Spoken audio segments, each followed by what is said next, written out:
Hey everyone, Adrian here. Got a new time lapse following in the same vein of the two-part Vynta set. This time we've got this one named Nulacav to represent for the month of February. Since this month is a bit shorter and ends before Friday, I'll be putting up part 2 by Wednesday.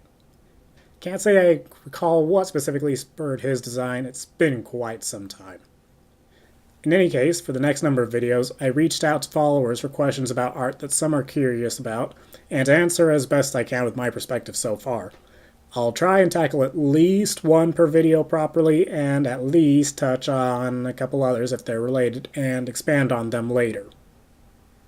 So, one of the first questions we'll answer was adjusting to drawing on a tablet difficult for you? What helped you adjust the most to it, if so? I'm trying to get used to it now and I'm having a hard time. Do you have any tips? So that's a good question. It's been about 9 years since I got a tablet, so it's still a little fuzzy in my mind. Best I can recall is that initially I first had access to one in a computer art class in high school.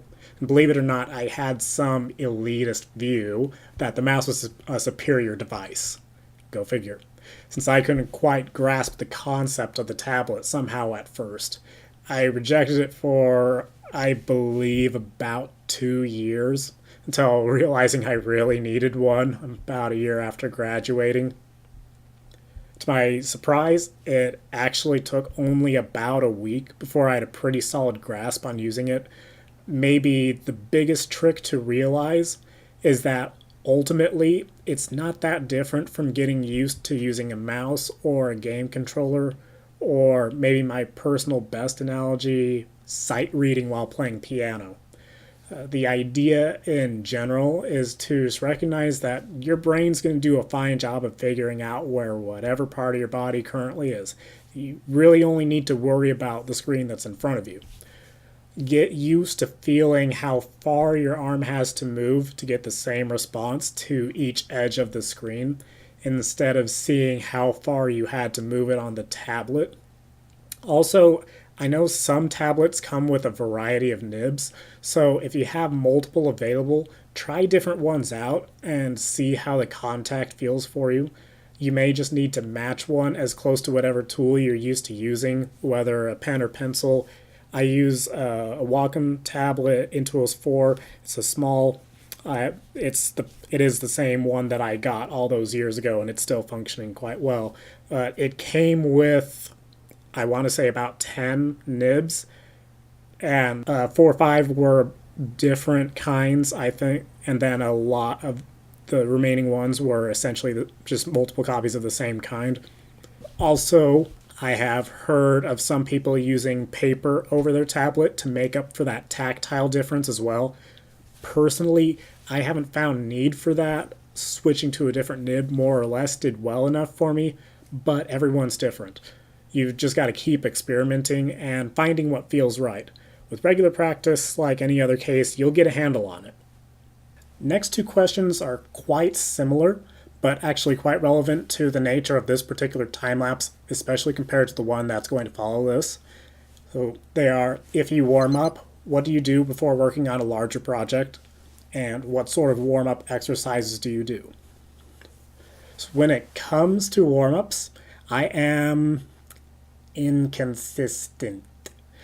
Since now that I'm independent and set my own schedule, I don't have as often significant gaps between drawing periods from day to day, so I don't as frequently feel a personal need for a warm-up, at least until it's been many drawings and a significant period of time, and then I start feeling stale.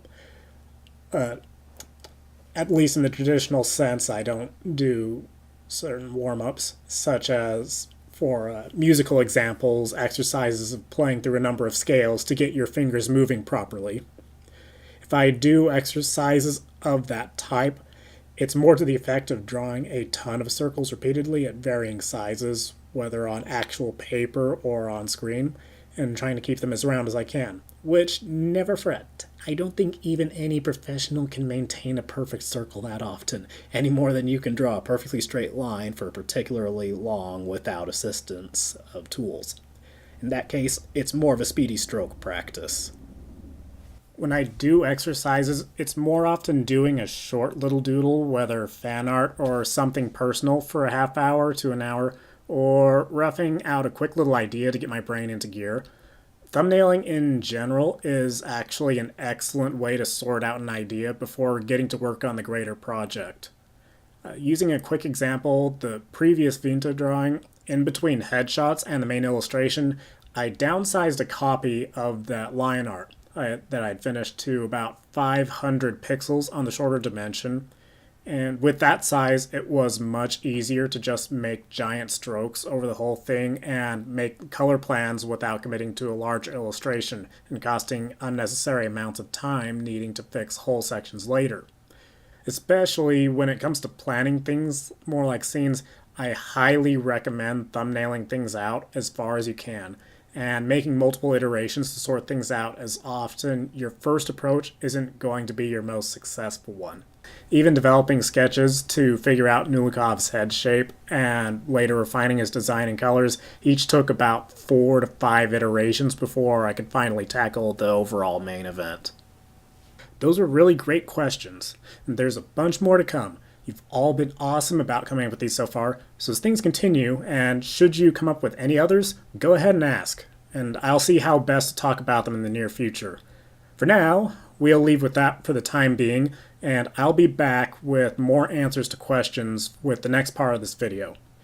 If you like this and want to support me, give this video a like, hit subscribe to my channel, and don't forget to hit that little notification bell so you can tell YouTube to give you a heads up when these videos are published. I'll catch y'all next time.